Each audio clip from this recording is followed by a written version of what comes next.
just tootle until 7 sharp, and then I'll start talking. And I want to do an introduction for tonight's celebration, and just do a little bit of a recap, turn it over to you, and then we'll get into the gathering prayer. Good. I think we're good. Thank you.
It's good to see you back.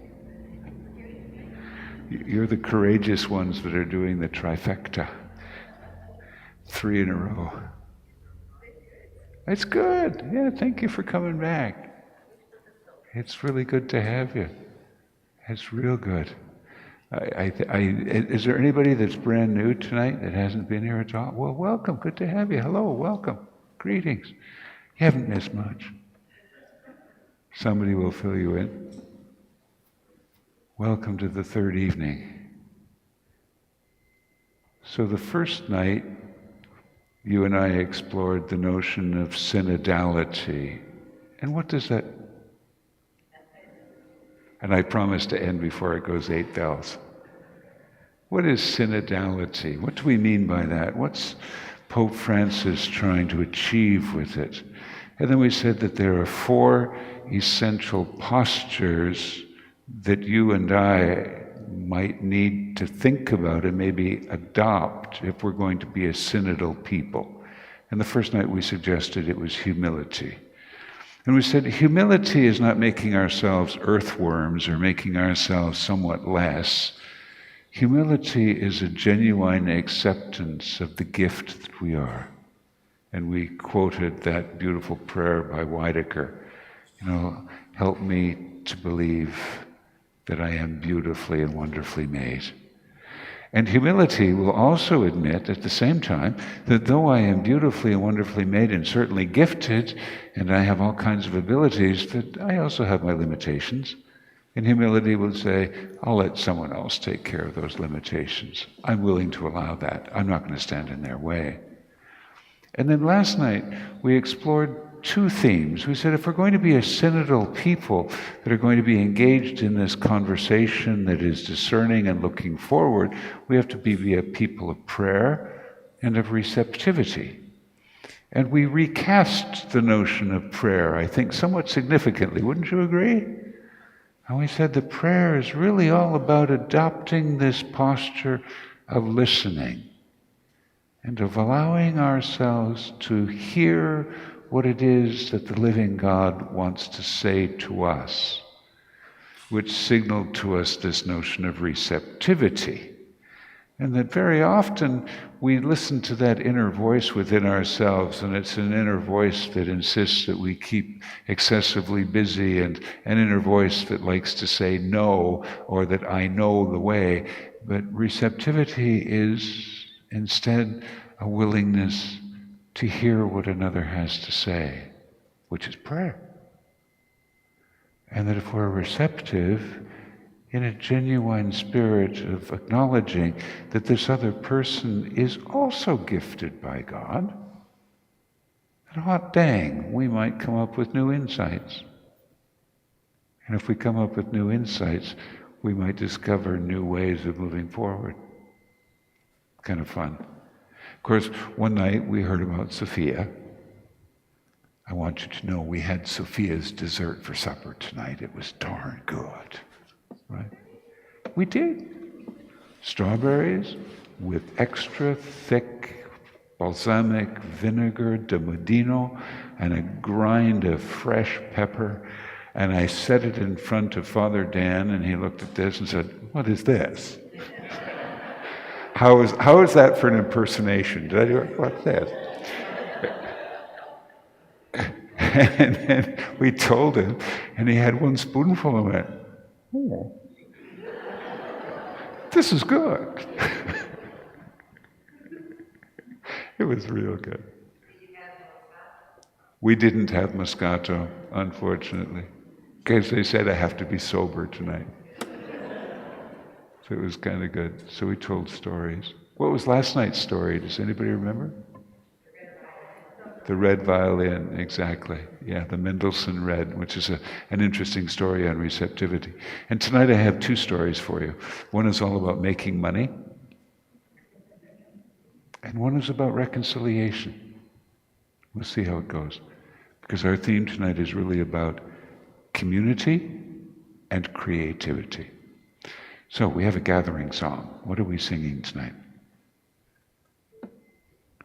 Christ be our light. Christ be our light. It's a good one. We know that one.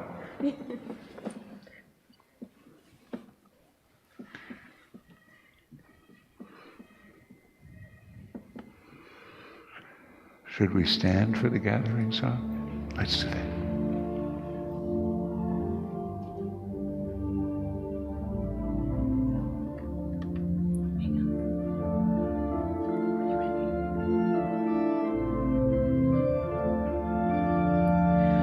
Longing for light, we wait in darkness. Longing for truth, we turn to you. Make us your own, your holy people, light for the world to see. Christ be our light, shine in our hearts, shine through the darkness. Christ be our light, shine in your church, gather today. Longing for peace, our world is troubled. Longing for hope, many despair. Your world alone has vowed to save us. Make us your living voice. Christ be our light, shine in our hearts, shine through the darkness. Christ be our light, shine in your church, gather today.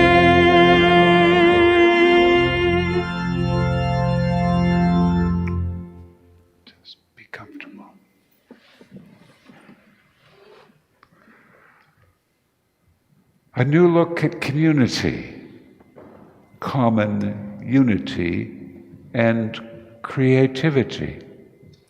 So to recapture again, thank you for the gathering song. That was just so appropriate, Christ be our light. We might not know the verses, but we certainly know the chorus. So the ability to imagine a different future for the church and her institutions, in keeping with the mission we have received. Go, teach them everything I have taught you, and baptize them in the name of the Father, and of the Son, and of the Holy Spirit. That's our mission, to bring all into the relationship of the children of God with the Father Creator. Depends largely on the decision to initiate processes of listening, of dialogue, and of community discernment in which each and every person can participate and contribute.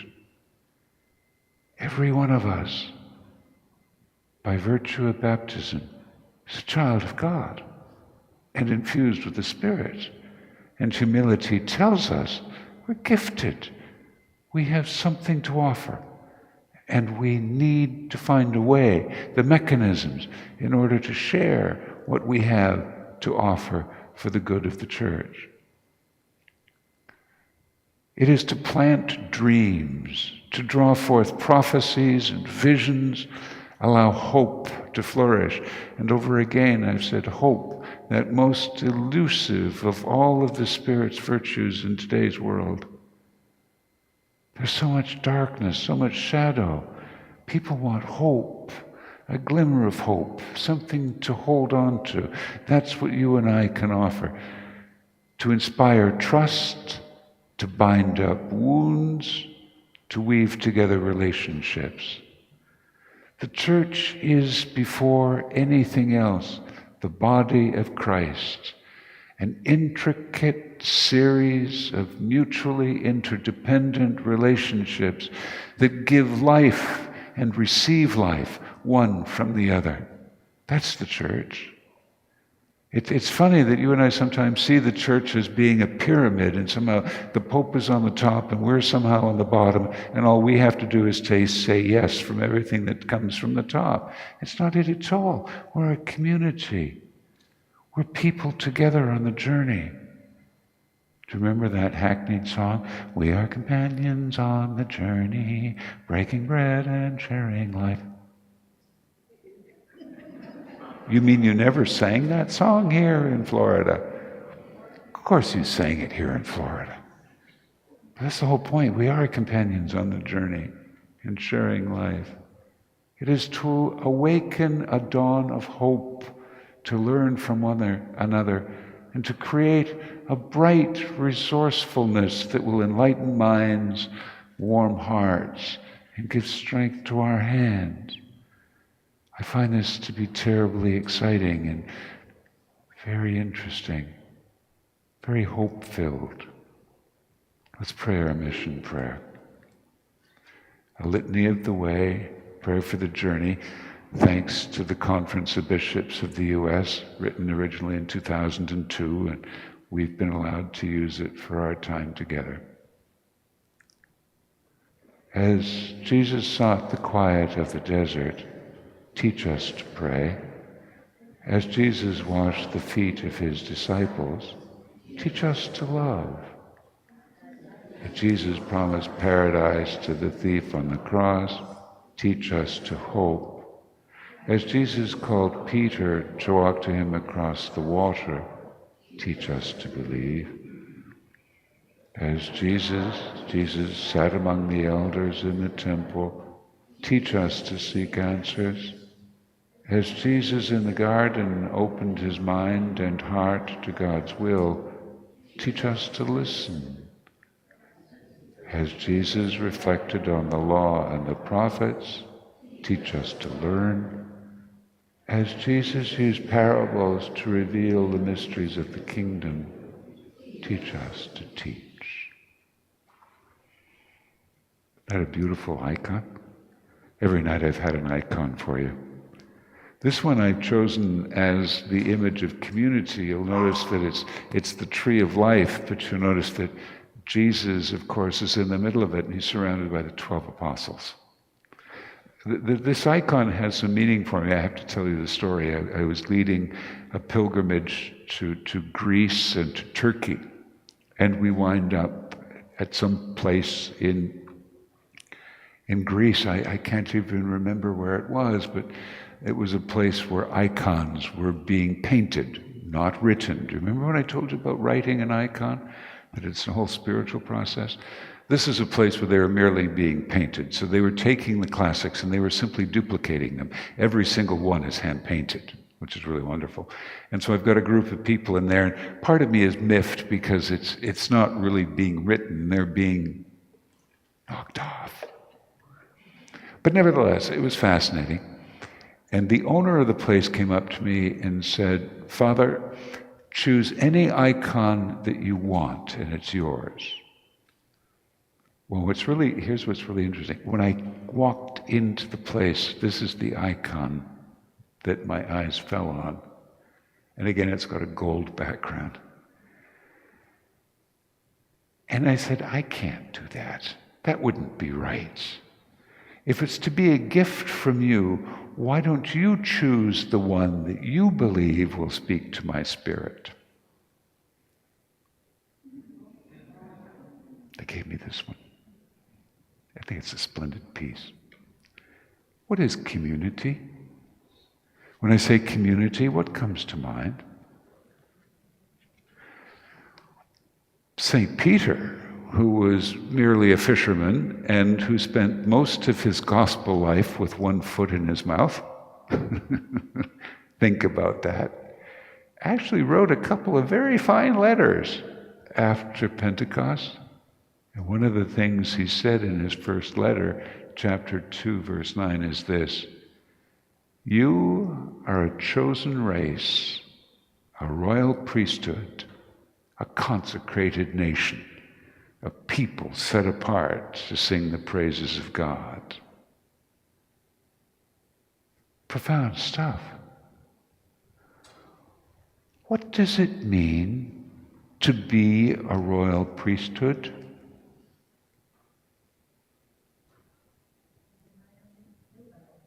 Well, in the order of Levi? Sorry. I don't know about you. I've never killed a sheep in my life or burned one on an altar in the backyard. I used to leave that for my mother. She couldn't serve any meat unless it was char black. No, you and I are priests.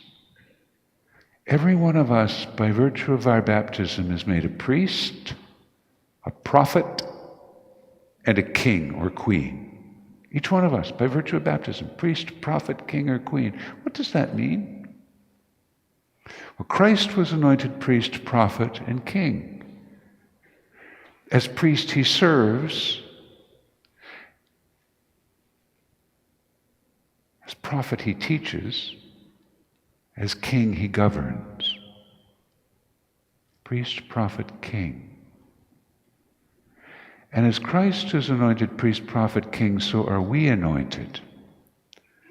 So that means that at the moment of our baptism, after we came out of the water, whoever it was that baptized us, whether it was a presbyter like Father Dan, or a deacon like Brother Kevin, or perhaps a bishop like Bishop Thomas, anointed us with the chrism of salvation.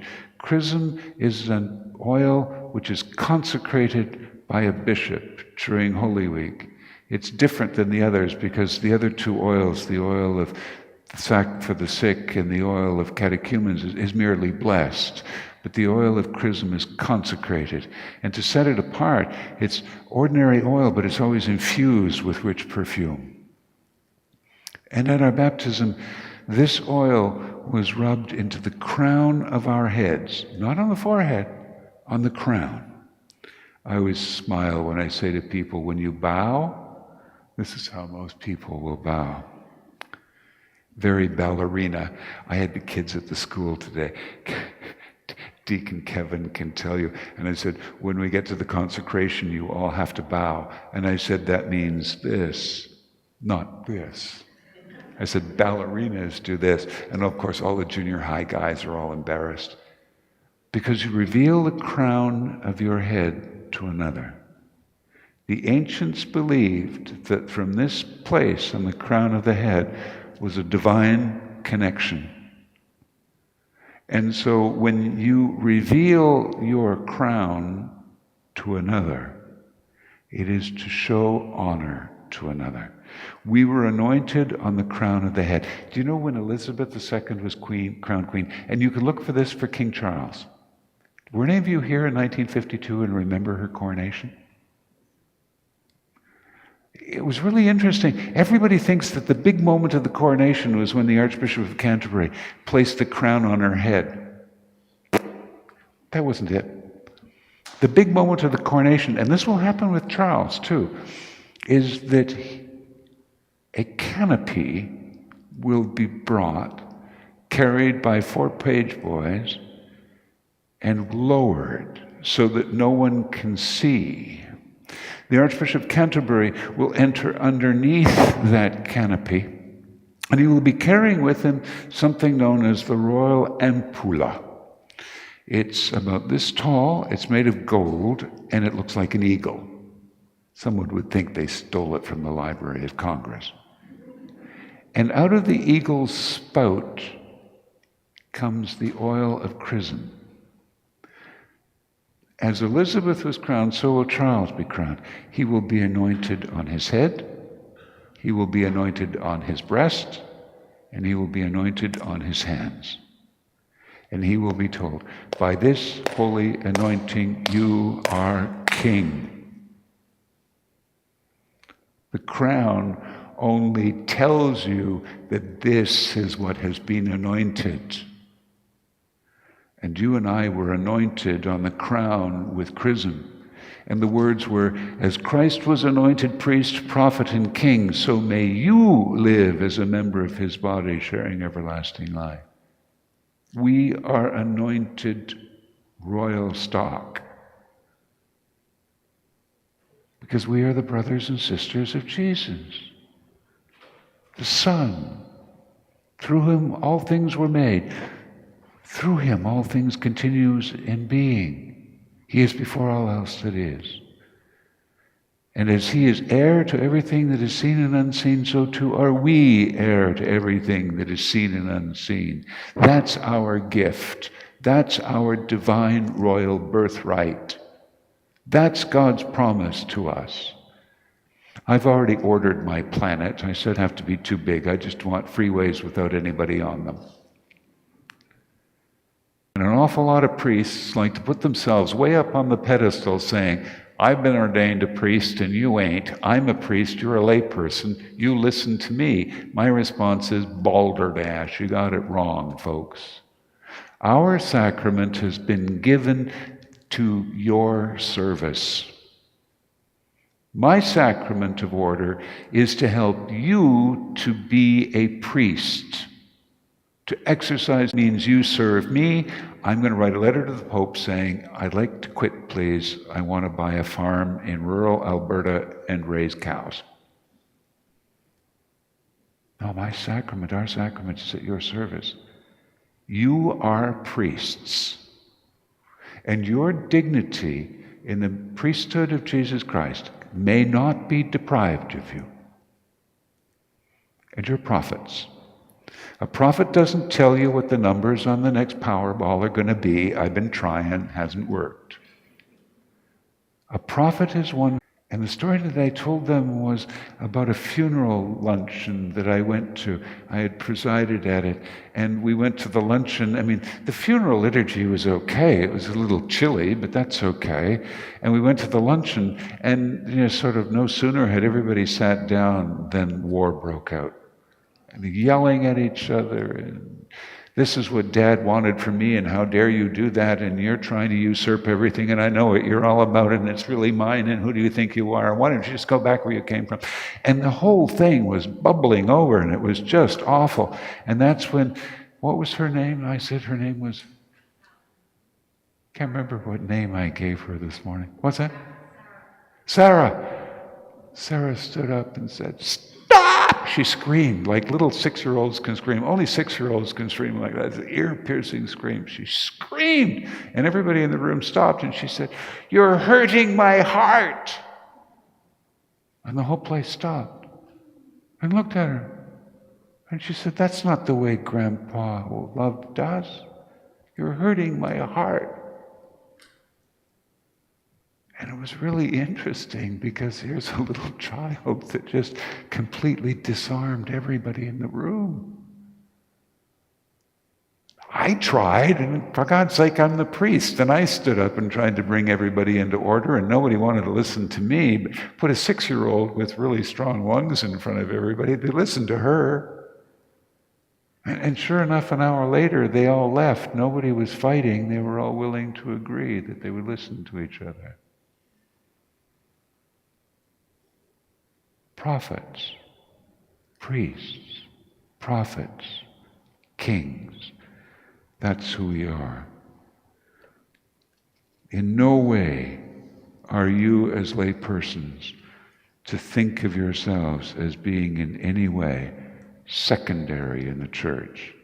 You are co-equal in dignity in every way, even to the Pope. We are priests together. So the meaning of community is found in the Latin roots of the noun communitas. Com, C-O-M, means with, but it implies severalness, while unitas means one. But the tas at the end of communitas gives us an abstract notion of severalness that together in some ways creates us a unit, though we may be of very different colors. Christian life is profoundly communitarian. It happens in and to a community. Christians are no less personal, but rather always communal. Never radically private and never completely autonomous. Our spirituality, our identity emerges from relationships, of which community is absolutely essential. We are a community. I cannot know who I am unless you hold up the mirror of my being to me, that I may see who I am. Does that make sense? I'll never know who I am unless you hold up that mirror to allow myself to see who I am. And I may not like the mirror you hold up to me because I don't like seeing what's reflected in the mirror. Is that your problem? No. It's mine. It's my problem. The church is the body of Christ. We are all together in unity as one. Now, does that mean that if we are a community in unity, does that mean that we are all exactly of the same mind, the same thinking, the same way of approaching things? Does that mean that there is complete uniformity? Heck, no. If that's the case, I want to check out. No. We're all different. I have my story. I have my hopes. I have my dreams. I don't mind telling you I have my faults. Not many, but I have my fault. I have my foibles. And I've also been told that since I've earned my PhD, I have lawfully earned my neuroses. I promise I won't impose them upon you, or at least try not to, but if I do, I give you permission to stop me. But I need you to reflect to me who I am. I need you to tell me where it is I need to continue growing. I need you to affirm for me that which is good in me. I need you to encourage me in ways to do more. I need you to support me when I'm falling down and I don't think I can handle it anymore. And I need you to amplify me and push me forward when something is good. Because in those ways you're enabling me to be the real me that I am. Because I can't find out the me that I am unless you help me to know who I am. Does that make sense? That's community. That's what we're about. And if we're in community, then we're going to discover an absolutely extraordinary creativity. Because the Spirit of God speaks to me, and the Spirit of God speaks to you. And when I allow myself to hear what the Spirit has to say to you, and you allow yourself to hear what the Spirit is saying to me, then together we might find out what the Spirit wants both of us to do. Can I give you an example of what I mean? This is kind of cool. It's called making money for Jesus. Do you remember 2011? It's a long time ago. It's 12 years ago. We experienced an extraordinary thing, a crisis in the Horn of Africa. It was pretty catastrophic. In Ethiopia, 4.5 million people were dying of starvation. In Kenya, 2.4 million. In Somalia, 3.7 million. In Djibouti, 146,000 people. Overall, in this part of Africa, as we can see colored, 11.6 million people were affected by a drought, by war, and by a desperate need of humanitarian assistance. 26% of children at that time, I'm sorry, the participle there should have been were. I just didn't change it from when I originally showed my parish in 2011, that 26% of children were suffering from malnutrition. It was a dreadful thing. And the entire world was saying, what do we do about this catastrophe in the Horn of Africa? And we were saying the same thing in my little parish in Edmonton. What are we going to do? We're here in Western Canada, for God's sake. This is the other part of the globe. There's nothing we can do. And then the Canadian government came up with this cockamamie scheme. Horn of Africa drought. The Canadian government will match your donation until September 16th. Dollar for dollar match. We had 6 weeks. I don't know what's wrong with us commies in Canada, but when a government says we'll match dollar for dollar, I'll do everything I can to raise money. And so began something in my parish. We called it the St. Michael Resurrection, Take the $10 Million Challenge. Now, this was a group of parishioners that got together and said, we're going to challenge Catholics in the country to raise $10 million. Does that mean we're raising $10 million? How much were we raising? $5 million. We have to raise $5 million. We got together, we came up with this cockamamie scheme. It was really kind of fun. Fortunately, we had some people who were involved in Catholic press. And so they started issuing some interesting kinds of articles, which was neat. So we talked to Alejandro Lopez from the World Food Program. He said 1 ton, metric ton, which is 1.1 regular tons, of rice is comprised of 20 110-pound bags. Right? He said that the cost of a ton was $500, $25 per bag. And that one 50-kilo bag would feed 90 adults for a day.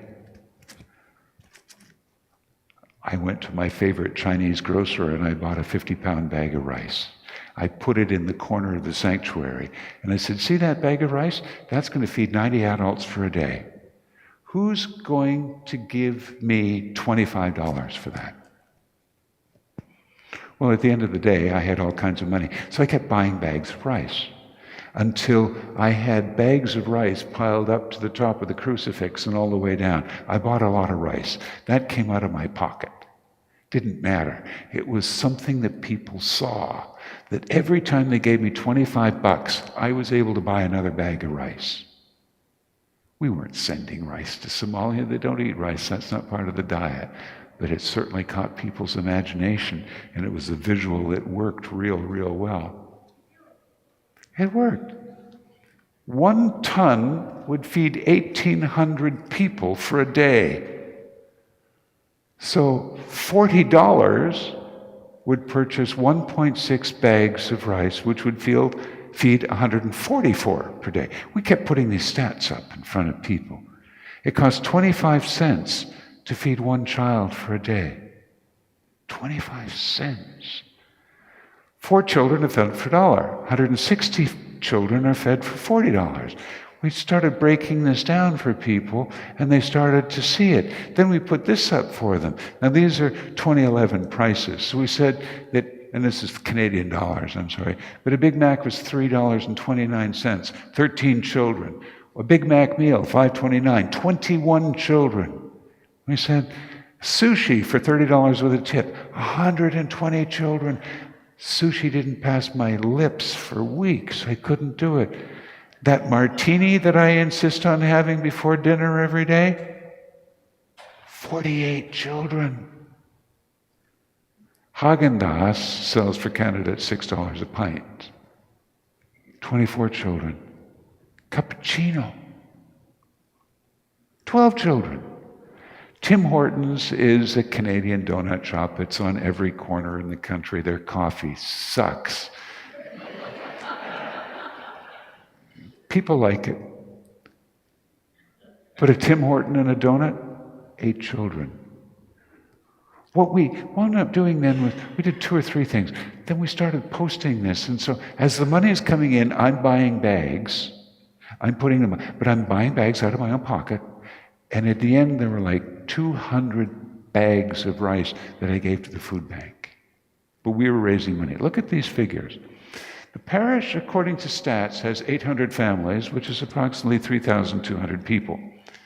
So what we said is that if 250 of those families, rather than all 800, gave $10 a week, just $10 a week, for 4 weeks, we would raise $10,000, which would mean $20,000 easily. We said the Archdiocese of Edmonton has 129 parishes. So we said, well, if 129 parishes each did 10,000 like we were going to do, times 129, that would be 1,299,000, with the federal grant meaning we were going to raise $2,580,000. That's the challenge we put out to all the parishes in the diocese. We said, we're going for 10 grand. You're going to come in for 10 grand? Then we decided, well, that's interesting. Let's just try another approach. So we said, this just happens to be taking place during the Muslim time of Ramadan. You know Ramadan? Muslims fast from sun up to sundown. No food, no water.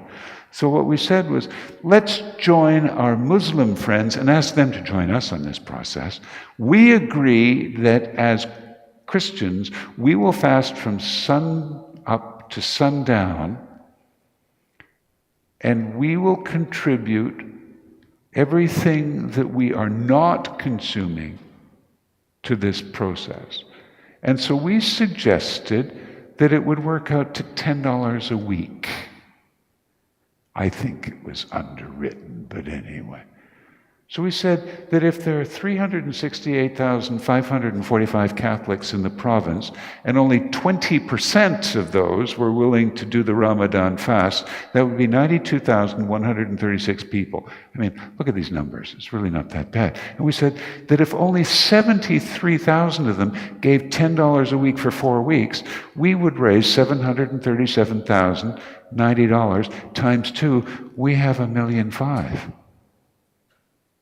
$1.5 million from what? Does that represent a hardship for anybody? I don't think so. So then we said, according to Stats Canada, there were 12 million some odd people in the Catholics in the country. If only 20%, not 50, not 30, not 40, 20%, a small paltry number joined us at this pithy number of $10 a week, we would wind up raising $204 million. This is the stuff we kept putting out in the Catholic press. It was really quite extraordinary because people started to join in on us. It was fascinating. When everything was said and done, not only did I have almost a ton of rice to give to the food bank in Edmonton, I found myself in New York with Caritas Internationalis. Caritas is the Vatican's office responsible for international relief aid. They heard what we were doing and asked if I would meet with them. I told them what we were doing. They said, "Can we borrow your model?" I said, "Absolutely." From Caritas, they sent me over to the FAO, the United Nations. And the FAO said, "We've heard what you're doing in Canada. Do you have any idea how much money you've raised?" And I said, "Not a problem, no idea." "Can we borrow your, take it as you want."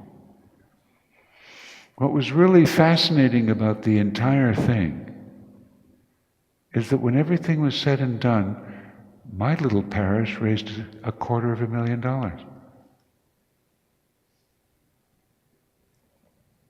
with the federal grant.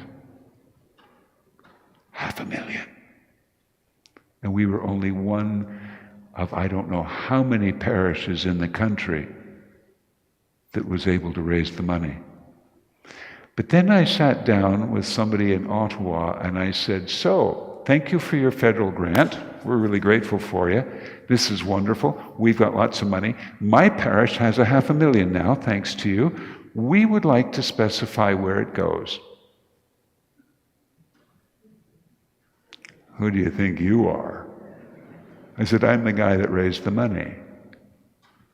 "All right, what do you want?" See, very early on in the process, I came to realize that the people of God needed to know that what they were doing was going to make a real difference. So I did a little bit of research and I found out which community of sisters from Canada were on the ground in Somalia. And I was able to get in touch with them. Cell phones work everywhere in the world. And I got Sister on the phone one day and she said, "Who are you?" And I told her and she said, "Oh, been to Canada, been to Edmonton, what do you want?"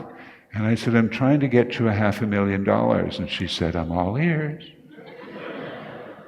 I said, "Listen, here's what's going on. This is what we're doing." And I outlined for it what was doing. I said, "If you could send us pictures or videos that I could put up in church on Sunday so that people could see what's going on, and if I could convince people that the money that I'm giving is not going to go to the Red Cross so that they can do more mail-outs to get more money, but that somehow the money that I'm going to get to you is going through the Vatican, through Caritas, and into your bank account, do you have a way of getting the food to the people in the camps?" And she said, "Father, any rebel that's going to try to hold up one of my trucks is in for the wrath of God. No one's coming near us." So every week, the people of God came in, and on the screens, we had Sister talking to them. "Hello, Michael Resurrection in Edmonton. And this is what's going on. Can I show you what's happening? Well, that tent over there, that was a school last week, except that the rebels came in and blew it up and killed 20 children. I'm afraid we haven't cleaned it up yet. I'm sorry for the blood stains." It worked. Creativity worked. One parish with creativity, working collaboratively, receptively, prayerfully, as a people of God, achieved remarkable results. One of my greatest sadnesses was having to move to San Antonio when all of that was going on. I came here in 2012.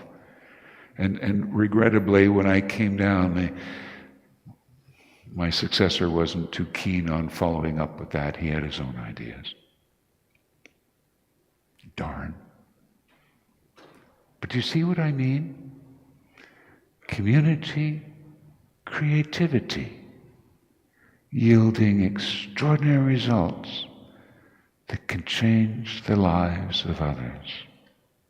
Make sense? I have time for one more story. Now, this is a story I haven't written yet, so you're going to get it cold. I will write it one day. But again, it's a story about humility, it's a story about prayer, about receptivity, about community, and about creativity that brings about some very real differences in people's lives.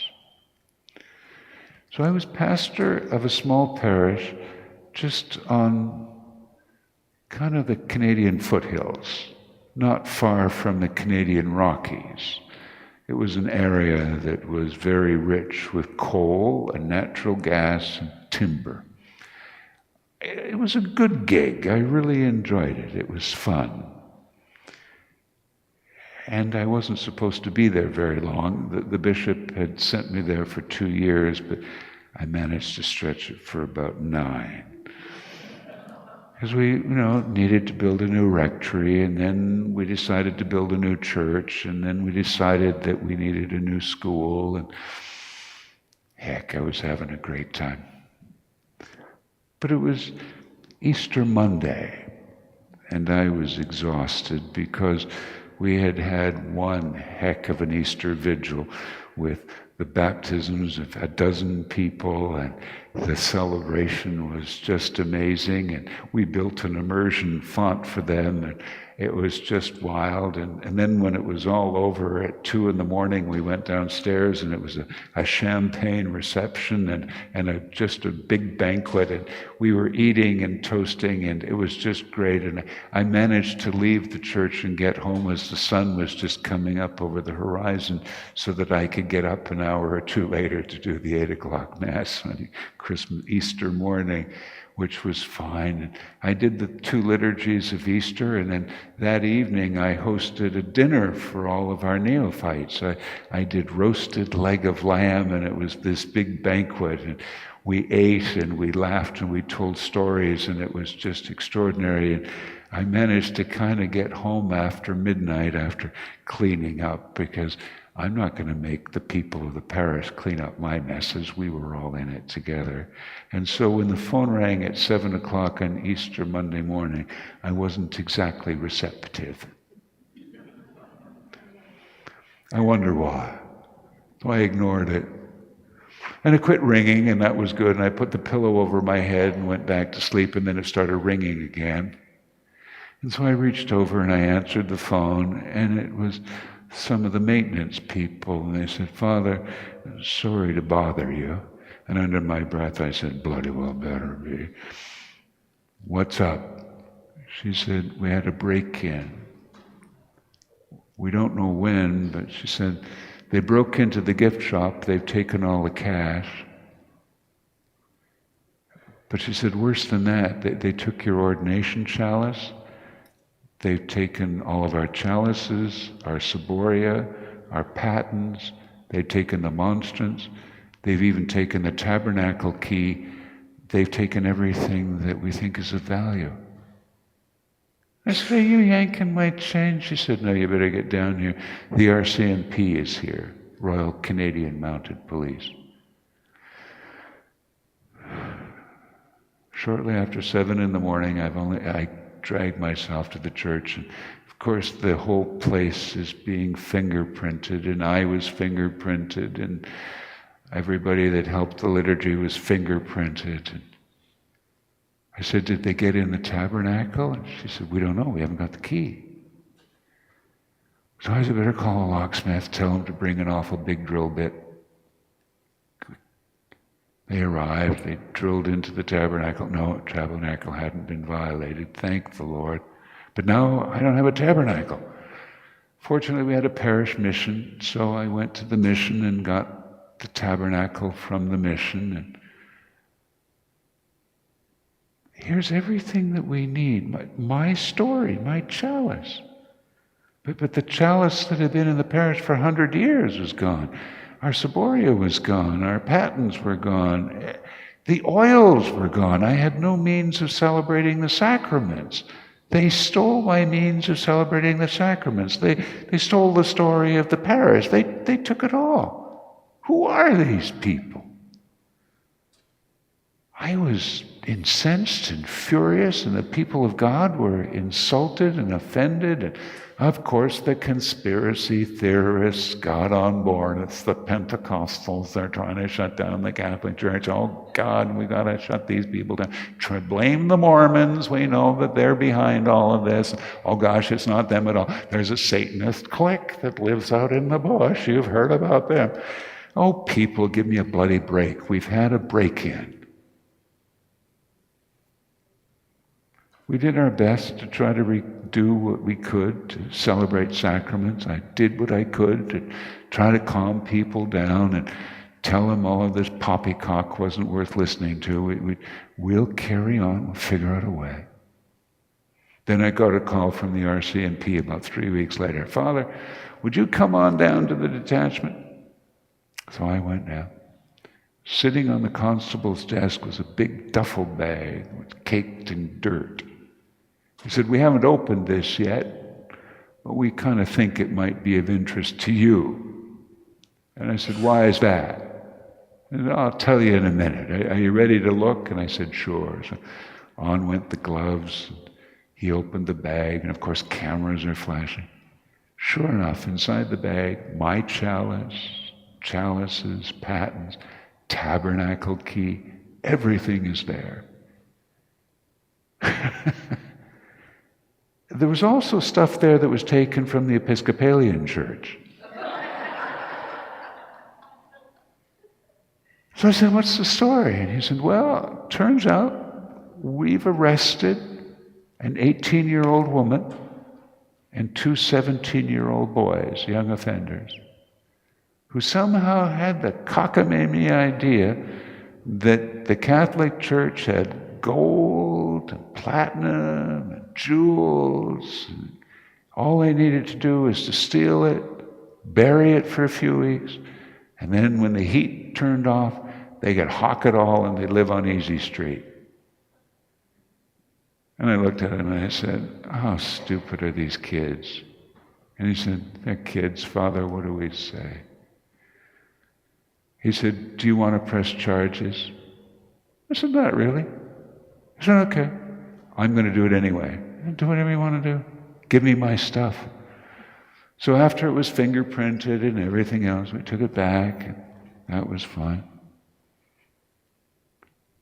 It came time for the trial. Trial for the first young offender, 17-year-old guy. And I decided that something was needed here. So I went to the trial, and of course I wore the nicest Roman collar I could in a black suit. I looked very much the parish priest and the canon lawyer that I am.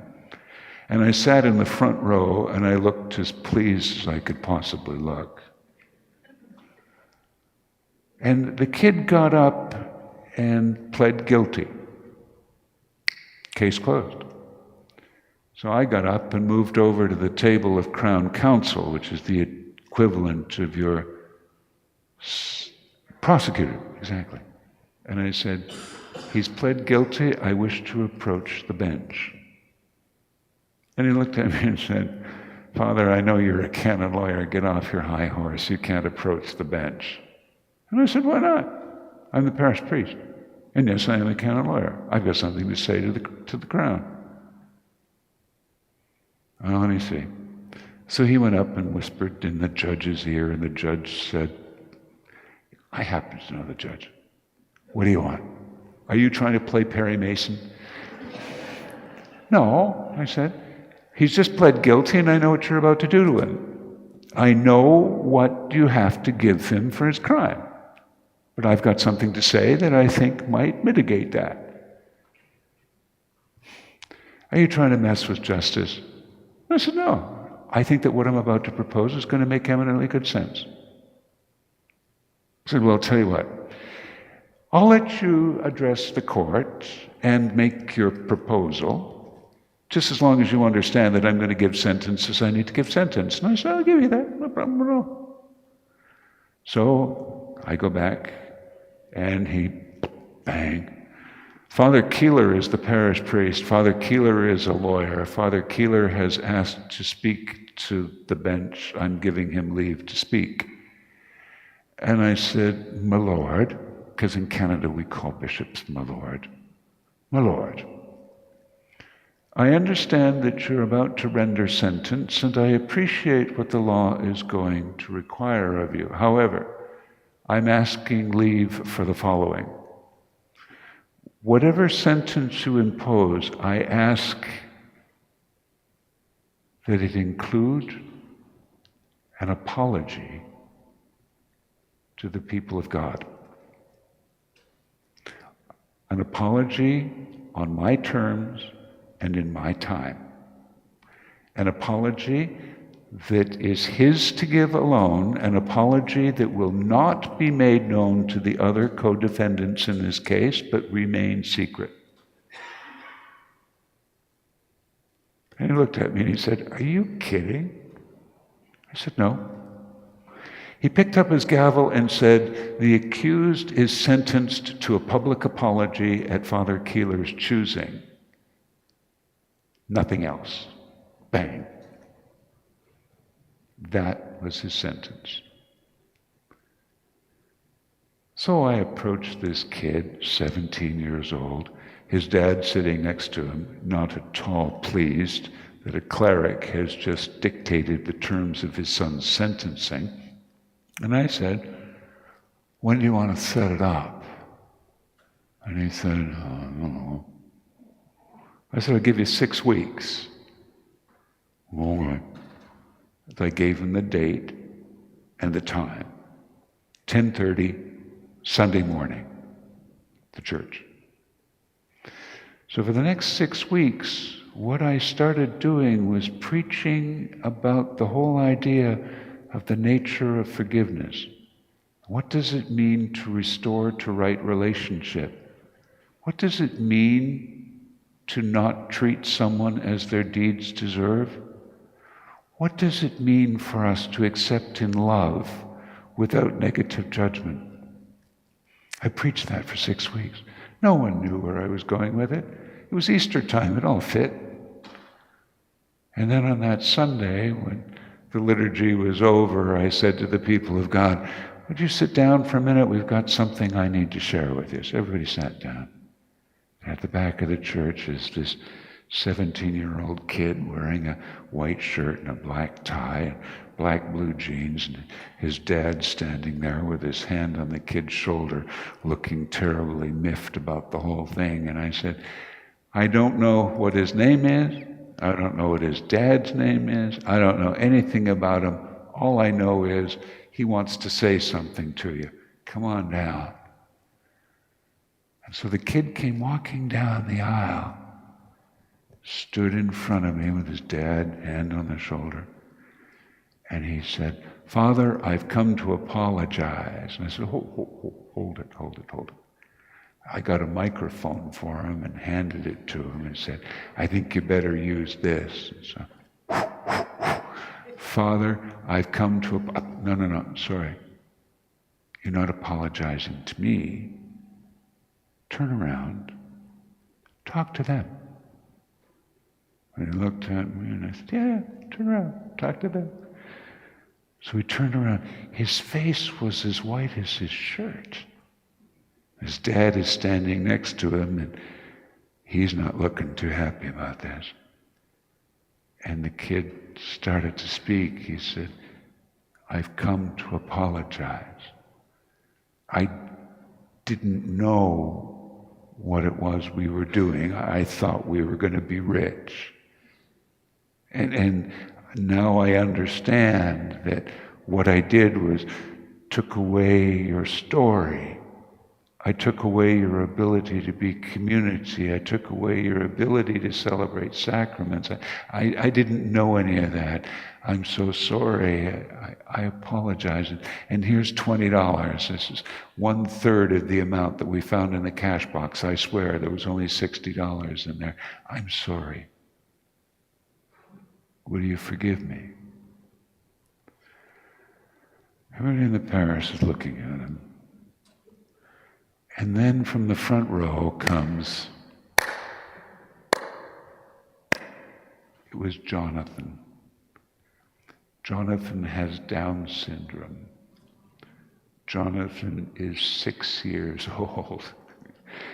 Jonathan is doing this, which is about as fast as Jonathan can applaud. And within a second, the entire church burst into applause, and then into a standing ovation, and into whistles and shouts. And this kid looked at me and fell into my arms sobbing. And his dad was holding on to his pack, and his dad was sobbing. And I held him and I said, "You are forgiven. Now go in peace." And so he turned, tears streaming down his face. He walked up the aisle, and as he's walking up the aisle, people are high-fiving him and shaking his hand. And one guy reached out with a $100 bill and said, "If you ever need money, give me a call. Here's $100 for you." And another guy said, "Here's my business card. Give me a call." And then when he went out onto the street, the parish followed after him. And they were applauding him and holding him and hugging him, and it was just amazing. And I went up to him and said, "Remember that the court ordered you not to say a word about this to anybody." We repeated that same scenario 2 more times. The other 2 had no idea what was going to happen to them. And the other 2 had exactly the same experience as did the first. A mind-blowing experience of forgiveness and of being restored to dignity. That kid is now the manager of the business of the guy who gave him the business card. The ringleader, the adult, now teaches at our Catholic school. And the other 17-year-old is a public defender. Do you see what can happen when there is receptivity and prayer and a willingness to restore community? Creativity will come. And that creativity will ultimately be life-giving. I heard the bell.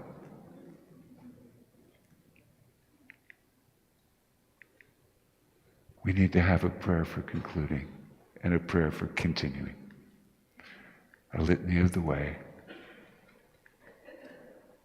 As Jesus sought the quiet of the desert, teach us to pray. As Jesus washed the feet of his disciples, teach us to love. As Jesus promised paradise to the thief on the cross, teach us to hope. As Jesus called Peter to walk to him across the water, teach us to believe. As the child Jesus sat among the elders in the temple, teach us to seek answers. As Jesus in the garden opened his mind and heart to God's will, teach us to listen.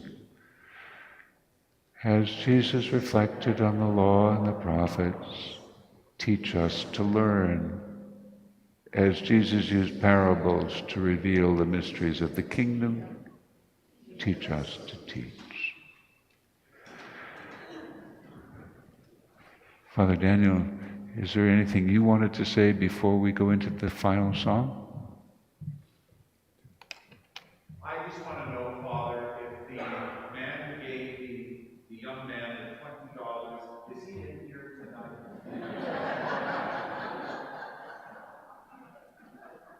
Thank you, Father, for 3, well, really 5 nights, including the weekend homilies. Thank you so much for giving of yourself unselfishly, and your story, really, this last one.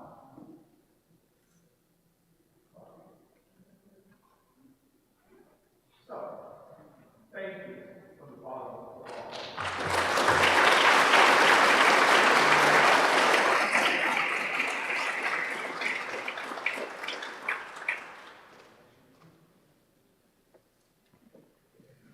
Thank you for your generosity.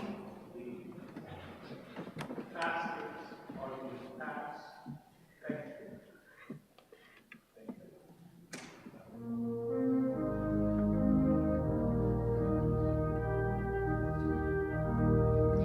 How firm a foundation, you saints of the Lord, is laid for your faith in his excellent word.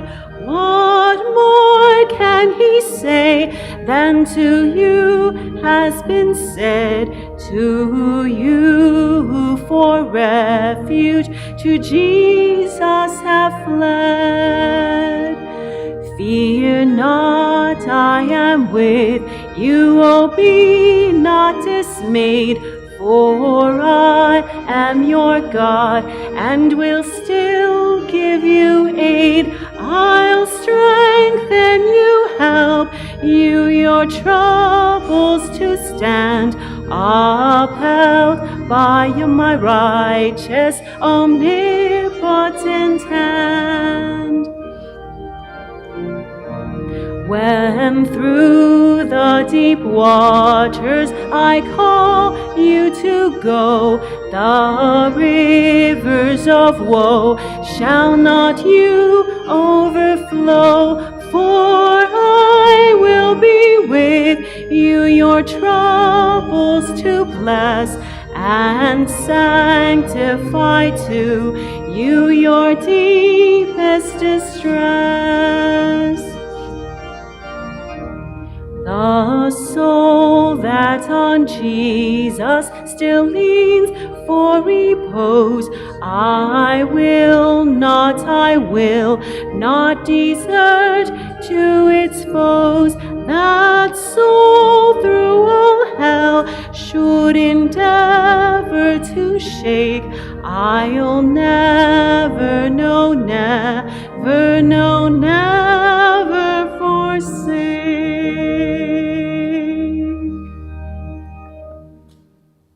If we would stand for our concluding prayers and the Salvation. Again, taken from the Church's official night prayer. Protect us, Lord, as we stay awake. Watch over us as we sleep, that awake we may keep watch with Christ, and asleep rest in his peace. Let us pray. Lord, visit this house, and banish from it all the deadly power of evil. Let your holy angels dwell here to keep us in peace. Let your blessing and your protection rest always upon us. We make our prayer, Father, through Christ our Lord. Amen. May the all-powerful Lord grant us a restful night, and at the end of our lives, a peaceful death. We return to the statue of our Blessed Lady. Salve Regina, Mater misericordiae, vita dulcedo, expes nostra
calendar, 9/24.